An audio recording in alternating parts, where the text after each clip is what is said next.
Please welcome Mr. Carl Page. Thank you, Monica. Thank you.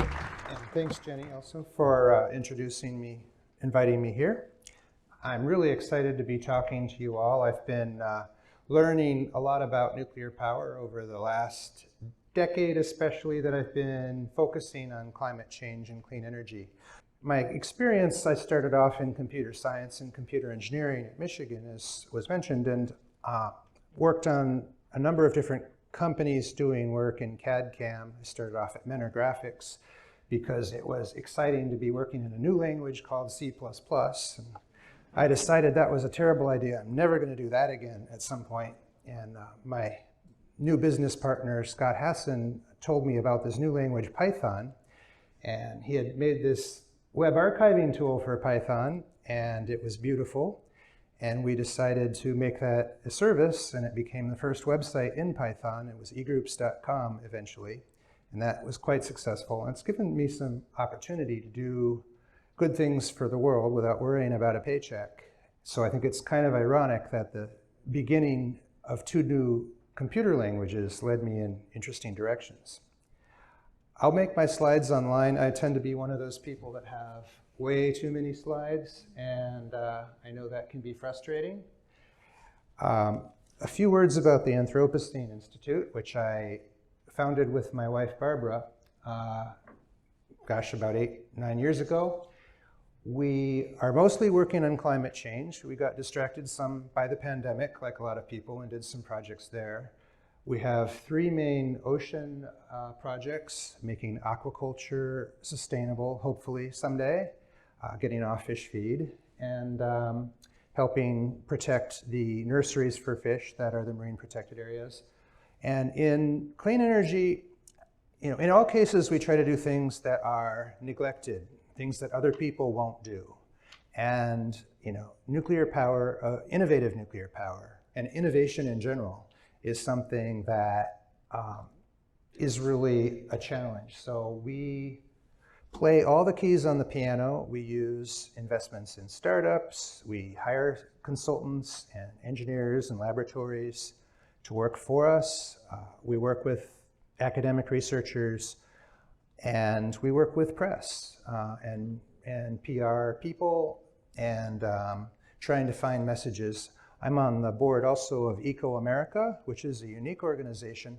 I like to say most scientists don't know that scientific marketing exists, and it does, and it's really important to, if you're doing the Lord's work and everyone hates you, the problem is you suck at PR. And I think this room can appreciate that. So we need to do better there, and I'll have some words about that. Now, I often don't like, it's a stupid idea to come scare people or try to at the beginning of a talk, so I'm going to do it anyway. There's a real chance if we don't get our act together that we'll have to visit our favorite giant cities like Tokyo or Bangkok or New York, Long Beach at least, and by scuba diving. And that's not a small threat, and it's soon. The other day, I read in Nature a peer-reviewed paper saying that by 2050, Vietnam might be almost completely underwater.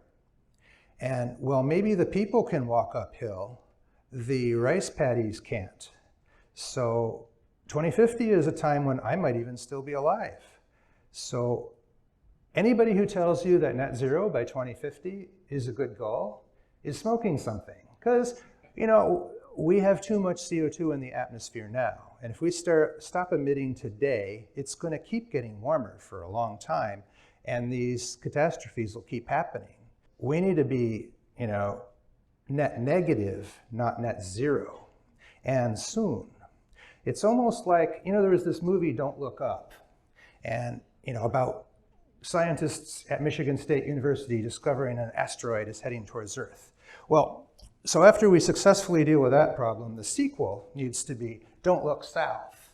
And that Don't Look South is all about what if scientists from Michigan State University discover there's a glacier in Antarctica called the Thwaites that's on land but might be heading for the ocean. What would governments and industry and Wall Street do to confront that threat? Because unfortunately, that's not a myth. And we really need to be taking it seriously, and the institutions are not going to.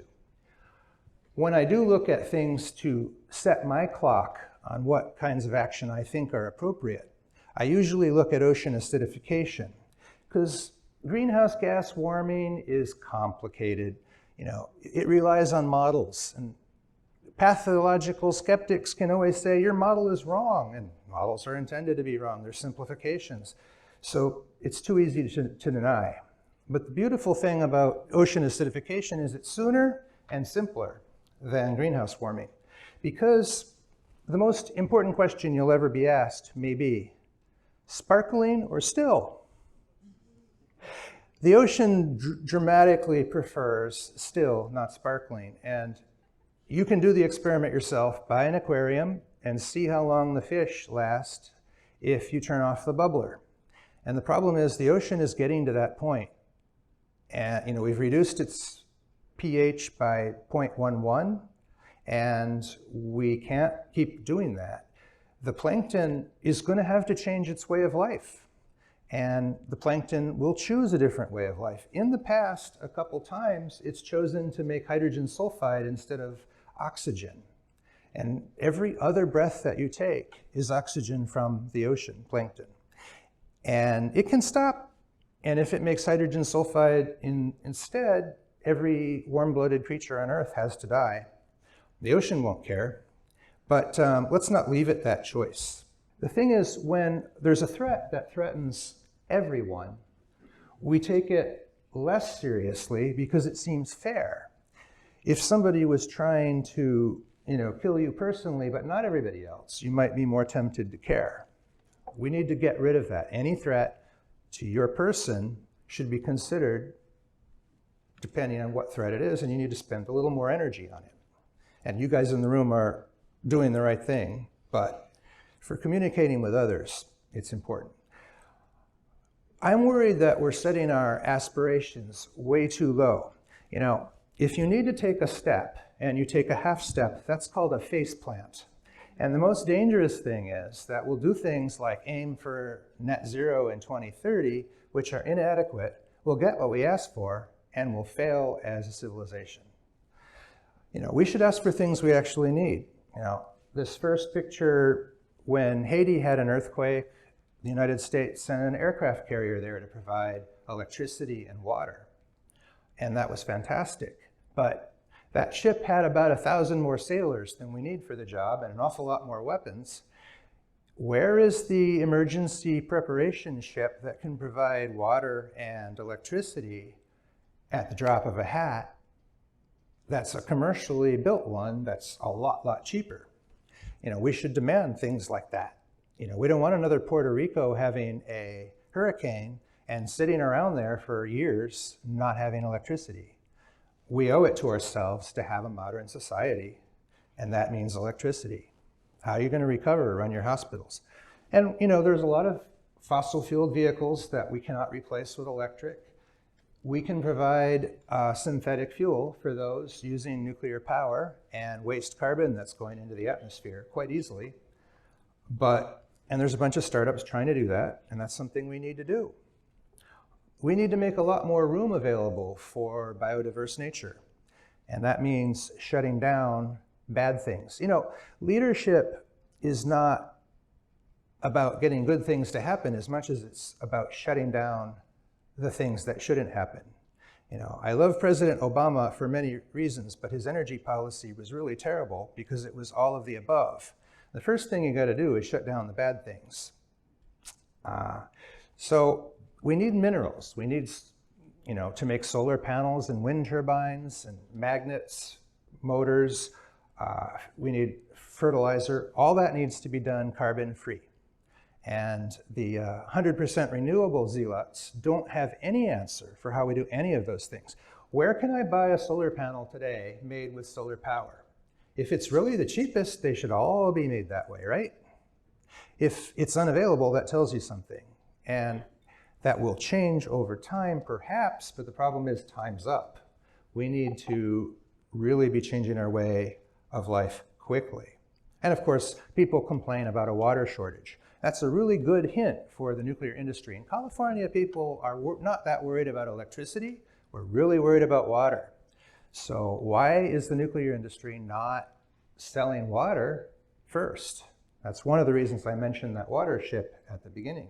The political will is often mentioned as a problem that's blocking progress, but the political will's there. I have more on this later, but Germany, for example, raised all the money that it needed to totally decarbonize its economy recently. They bought so many solar panels that because of volume price declines, they managed to make solar cheap for the whole world, and that's a fantastic victory. And that really deserves credit, because solar may not be powerful enough for industry, but it's beautifully distributed. So every house should have a solar panel on it just in case the grid fails, so you can still run the basic essentials of life. And rural electrification should be mostly solar. It's too expensive to keep power lines going to remote locations when it's so much cheaper to have solar panels. But Germany is a cautionary tale because they didn't get the negative carbon they paid for. And that's because there was some boondoggles going on. They bought solar panels, sure, but it's a cloudy country and they didn't make that much power. And they also allowed Putin to sell them a lot of gas to balance out the solar panels while they shut down their nuclear plants. And Putin turned on even more nuclear plants so he could sell more gas to Germany and keep them on a very short leash, hoping to earn their support geopolitically, which almost happened. And I think if it hadn't been for President Biden's leadership, having a call to Jesus meeting in Rome, it would have gone very differently. You've got Gerald Schrödinger, the ex-chancellor of Germany, refusing to sell his Russian oil company stocks. That tells you something. We really need to work hard to prevent corruption. And I think it's not about energy security, it's about security. When we let our energy supply be controlled by people that are opposing our success, then we're going to get in bad trouble. We've had 100 years of bad people in charge of our energy supply. It's time to move to something safe and domestic. My modest proposal is, it's not just greenhouse gases and ocean acidification that are going to kill us. Sadly, there's a list of at least 10 kinds of pollution that pose existential threats to humanity. The good news, though, is we know how to fix all of these. It's not even complicated.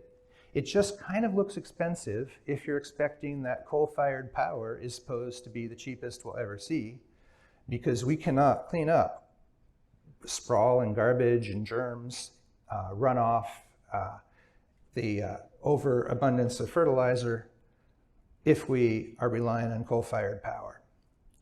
And we can't do it if we use nuclear power that's the same price as coal, which is part of the reason the light water reactor was so successful. Didn't rock the boat for anyone. We also just need, as a goal, not an aspirational thing, but a serious thing, we need to make sure that climate scientists believe that our climate is safe for 20 years.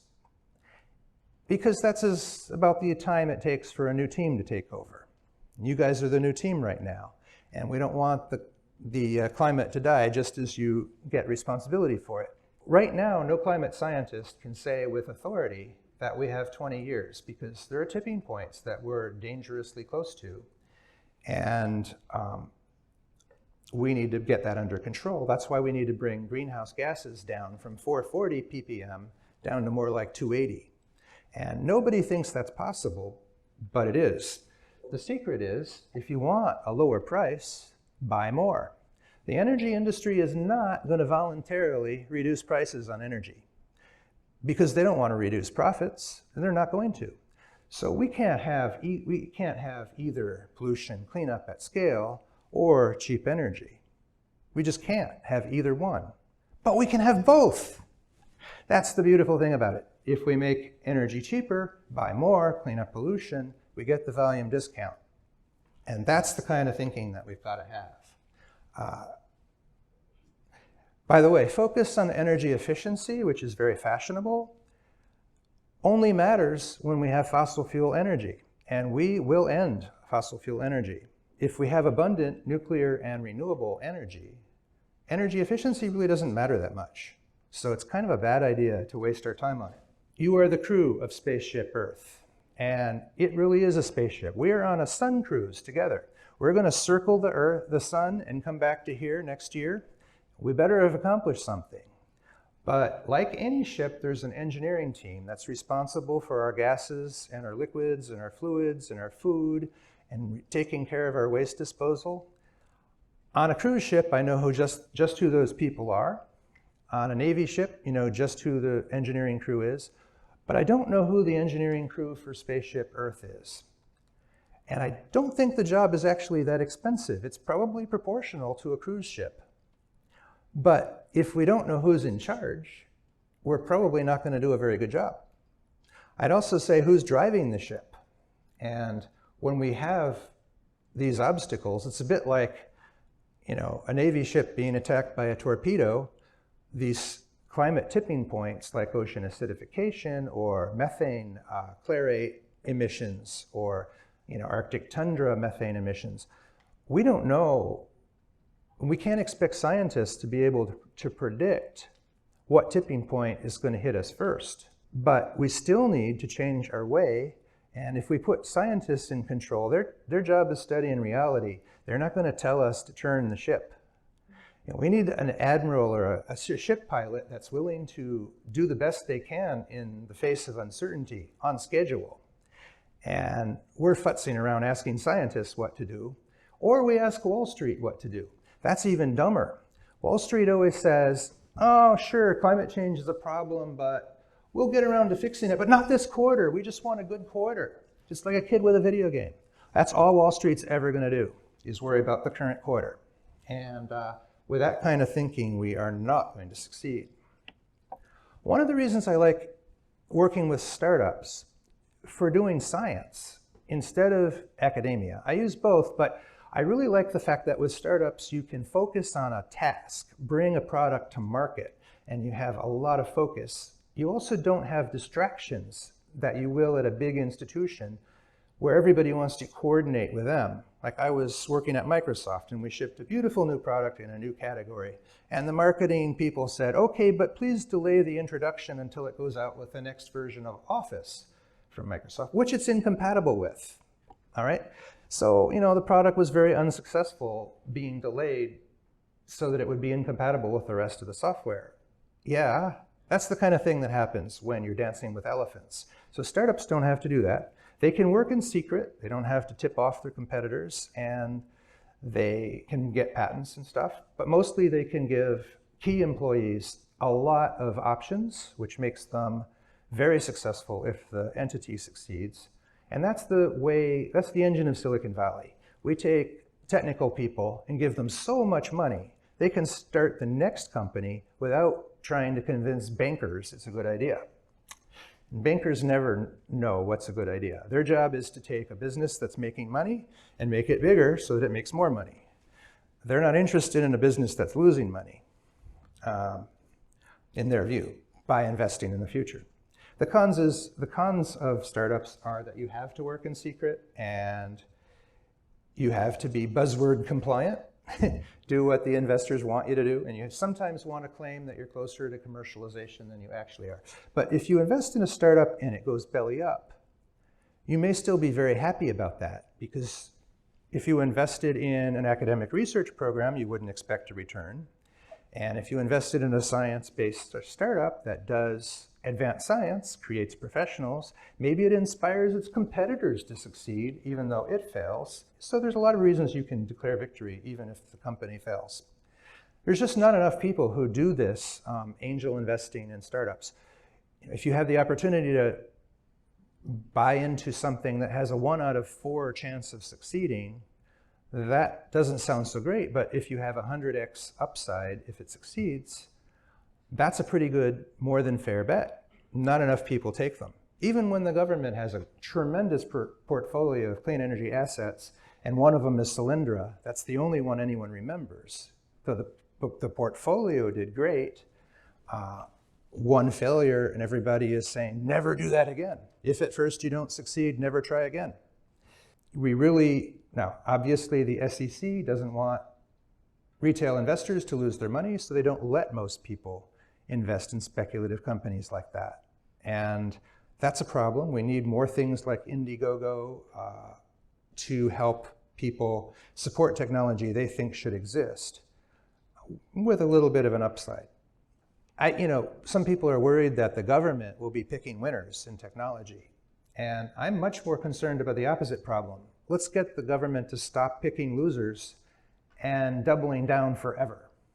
We had a nuclear waste disposal site, Yucca Mountain, that seemed like a good idea at first.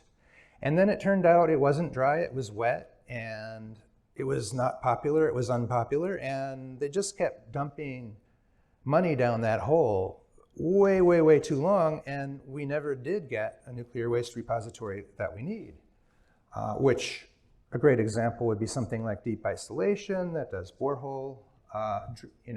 It's very, very cheap, you can make money at it. The danger of doubling down on stupid is really serious. Quick quiz question for you. Here's some trivia. This is my favorite number. Does anyone recognize it? 9 times 10 to the 16th power. You can almost put a dollar sign in it. It's a lot about your career. Any takers? Ever hear of an equation called E equals mc squared? What's c squared? So when you convert mass to energy by burning fuel properly, you get 9 times 10 to the 16th power energy out of your mass. So let's do that. In fact, if I get a telescope out and look around the galaxy, I don't see anyone using fossil fuels.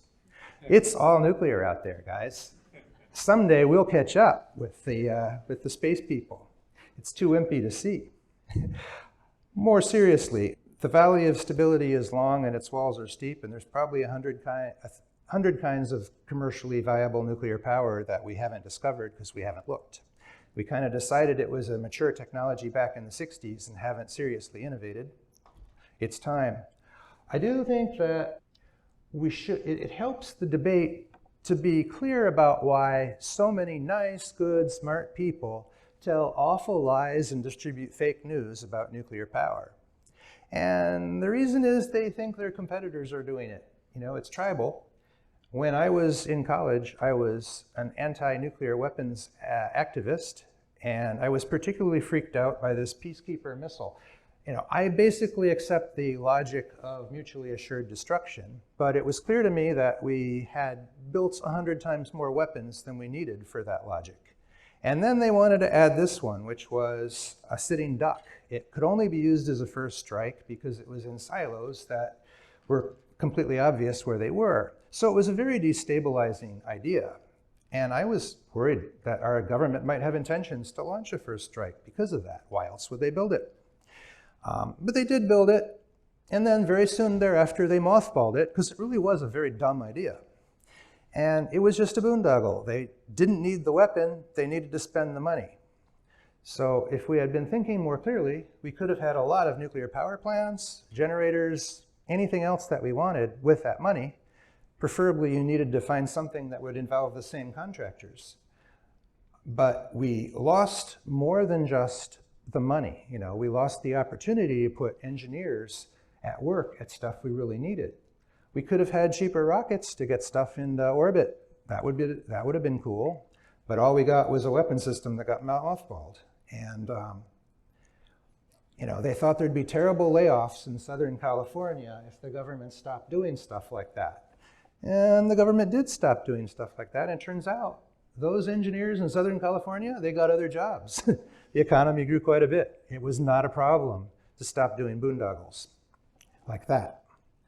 Now, light water reactor is what everyone thinks of as nuclear power, and it's good and great track record.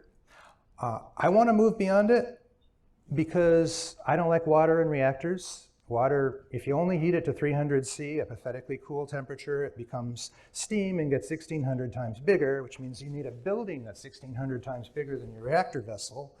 That's a waste of money. And then that steam can turn into rocket fuel all too easily. Hydrogen and oxygen comes apart, floats to the ceiling of Fukushima and blows the roof off. Why have water in there? It's just not a good idea.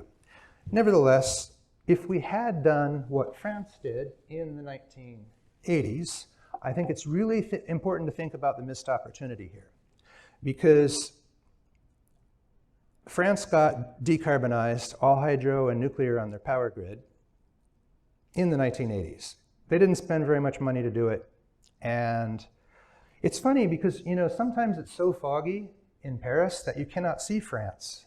For example, at COP21, no delegate mentioned the fact that they were having a carbon-free conference in a carbon-free city in a carbon-free country. They couldn't imagine how you could be carbon-free until maybe 2050. I think the only person I heard that mentioned nuclear in a positive light there was Elon Musk. He was an official speaker. That's why he could do that. If we had done that, we've done the numbers. There'd be 11.1 million people alive today that died because of air pollution from not accepting France's leadership on nuclear. 11 million people. Then there would have been 166 gigatons less carbon in the atmosphere. And that's just the power grid. If we had actually increased the use of nuclear power at that time, we also would have probably got our shipping and, as China does, we would have had building heating on nuclear. We would have had mineral processing. We could have pretty much done our complete net zero in the 1980s. And you know what?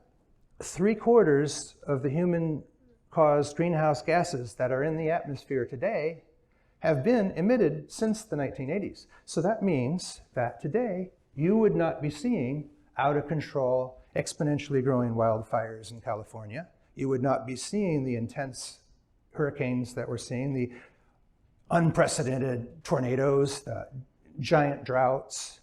That was a choice we made by not going to nuclear in 1980 full court. It's a disaster. And if we never mention the fact that we could have taken a different road, that's not a good strategy. Casting blame around is not quite as good as an alternative approach, which is thanking people for good work. And our team built a site called gotnuclear.net, which has a little map of all the nuclear power plants on it, but it doesn't show you like you might be downwind and get a fallout cloud. Instead, it says how many people that plant has saved since it was built compared to the coal-fired alternative. And that is a really good number to know. You'll note there's about 1 million Americans that are alive thanks to our nuclear fleet. But in particular, I'd like to thank a fellow speaker, Kelvin Henderson, for being part of Duke Energy, because I clicked on just 2 of their plants. They have more.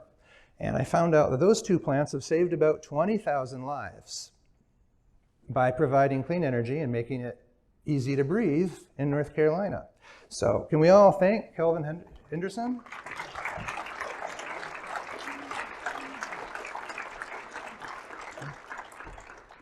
I'm a big fan of President JFK's nuclear system, the molten salt reactor, and a lot of you know about that one. There's a bunch of companies doing it now. Unfortunately, he was gunned down when he made a visit to the oil patch, but we could have been carbon negative by 2000 if we had built a gigawatt a week starting in 1980. We know why President Nixon decided to shut it down. It's not a conspiracy theory when you have tape.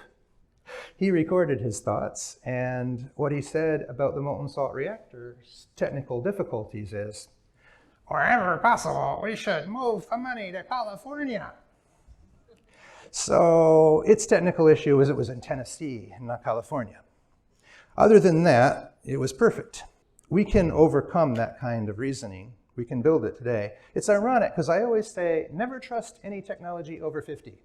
And here I am promoting something that's like 60 or 70 years old, but so it goes. Those are my figures of merit about how much better it is. You guys know more about this than I do, probably. We also forget to mention that nuclear power is renewable, just like solar and wind. There's 450 million tons of uranium in the ocean that's easy to extract, and I just included a snippet from a recent article on one way to do it, but it's pretty easy. Economically viable. So there's no country on Earth that doesn't have uranium if they have access to oceans or can buy it from someone who does. And then there's an infinite amount of thorium for all practical purposes, and breeder reactors make any fuel infinite. Those work fine, always have. It's important to mention that because when I went to school, they told us we only had 100 years of nuclear power, so it didn't really matter. And many people my age still think that it's a fossil fuel that's going to run out, not a renewable fuel that will last forever. These are just some of the details about the people behind the MSR. On the right, you'll see terrestrial energy, which we have Ken and Brian here, and other good companies like Thorcon and Seaborgium, I guess, and also the Chinese government is notable here. They're converting a coal-fired power plant to nuclear using a molten salt reactor, which has the correct temperature for the job. It's hot enough to turn those turbines. If they like the taste of that, they might convert all their coal plants to be nuclear. And that's the way India could decarbonize quickly too. Because adding a nuclear power plant in India doesn't reduce carbon at all. To do that, you have to take out a coal plant. And you can only do that if you convert the coal plant to nuclear, because they need the power. They're not going to tear down one that works. So the fact that MSR is compatible with, the engineers will tell you that's a terrible way to build a power plant. And they're right. But the business people and the labor unions and the customers and the grid operators, they're going to say that's a terrific way to build a power plant. And those are the ones that matter. We should reach out to the health community because we have such a healthy product, and there's many people responsible for trying to keep people alive. We don't always remember to remind them that we're on their side, so we have to reach out. I work with Eco America, as I mentioned. They have a big program on climate and health.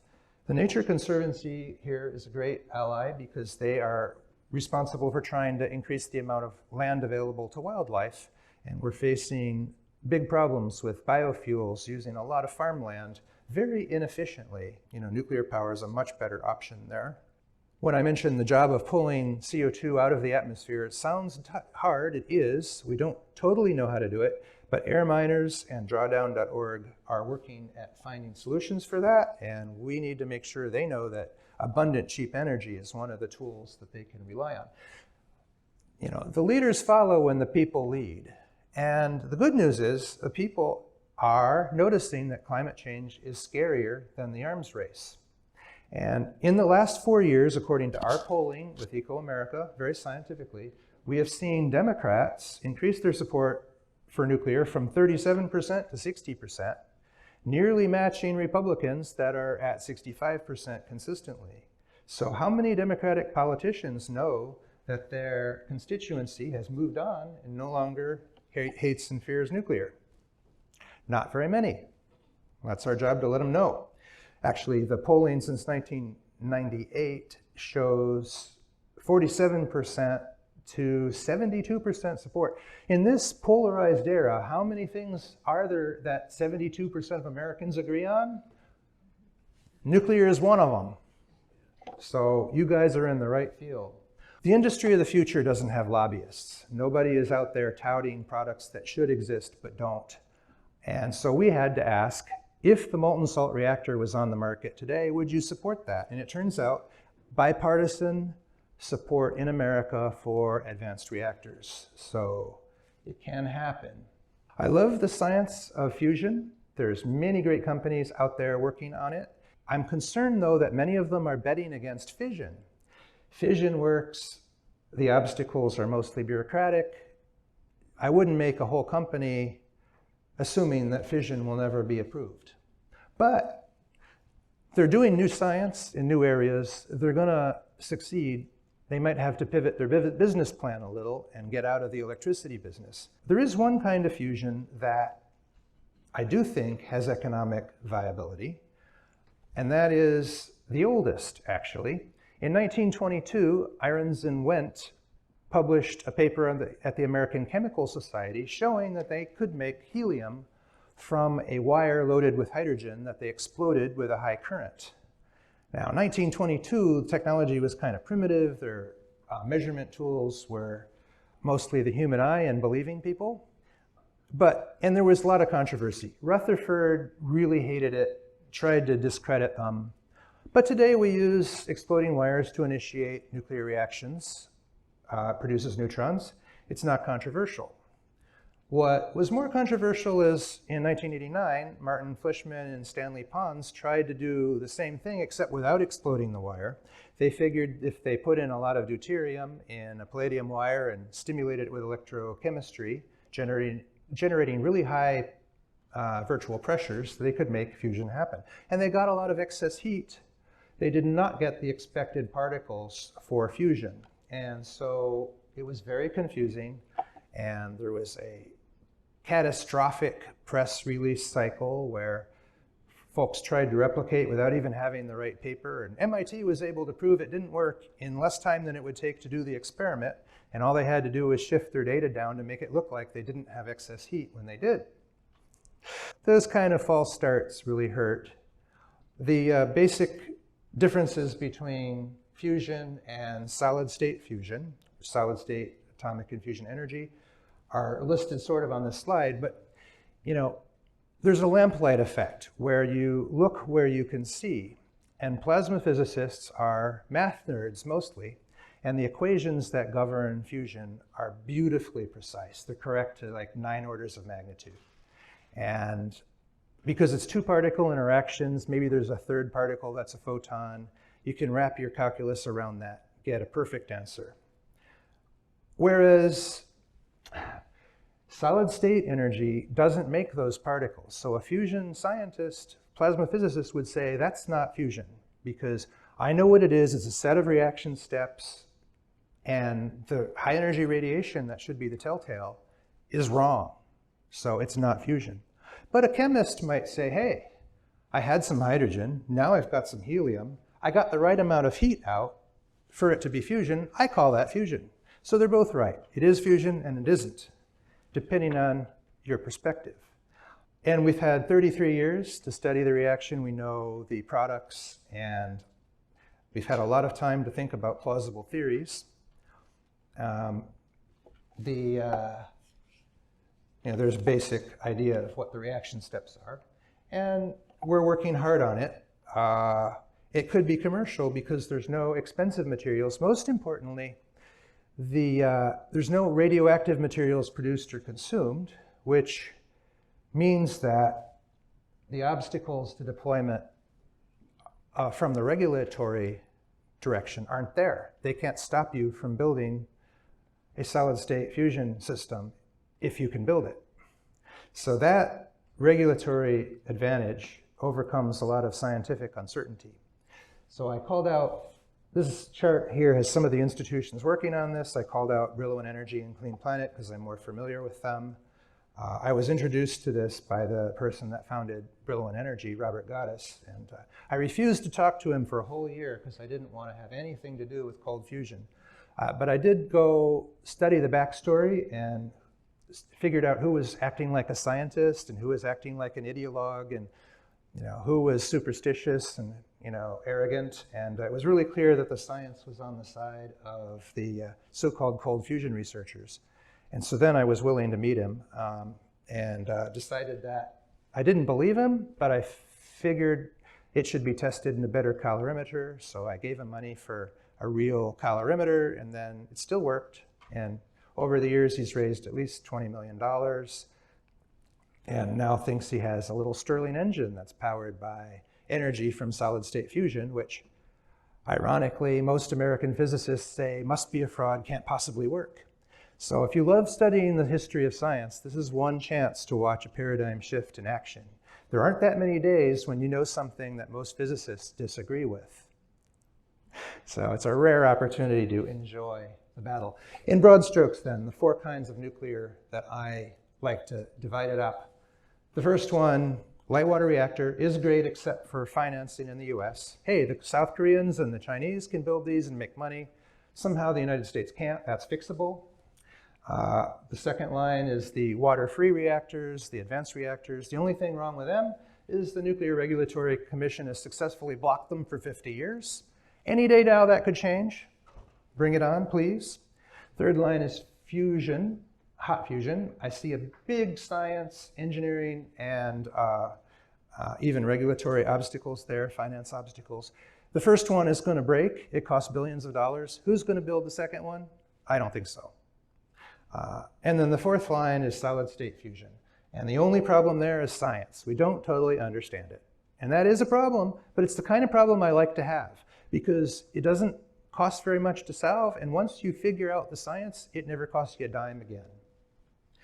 And I can refer you to a bunch of wonderful publications in this area. I'm going to kind of skip forward here. I'm very thankful the Department of Energy has been supporting this work in solid state energy. They had a workshop in October that was well attended. It had fantastic people. NASA's been supporting it very well because they need power for deep spacecraft, and the Department of Energy can't or won't supply them plutonium at a reasonable price. Plus, it freaks people out when they launch it over the heads at Cape Canaveral. These kind of fusion fission systems are a lot safer and more popular. We've got, unfortunately, we were going to offer a STEM kit, so students in bachelor's or graduate programs would be able to get the materials that they couldn't make to demonstrate the solid state energy fusion reaction in their own labs and play around with it, see if they could control it in various ways. You can see we're promising that it'll be available in 2019. Sorry, still working on it. The NASA people couldn't go to their laboratory for 2 years. Lots of press on the issue. One nice thing, First Light Fusion is a nice hot fusion company, well respected, but the sono-fusion thing that they're using has been mostly a product of the cold fusion community rather than the traditional physics. So along these lines, I would like to personally invite you to the 24th annual conference on cold fusion in Silicon Valley, Mountain View. I am the chair of this time. It's a great honor for me. And the conference alternates between Asia, Europe, and America. So this is the 1 out of 3 years that it's in America. And we'll have it at the Computer History Museum. We also have a hybrid option that should be excellent.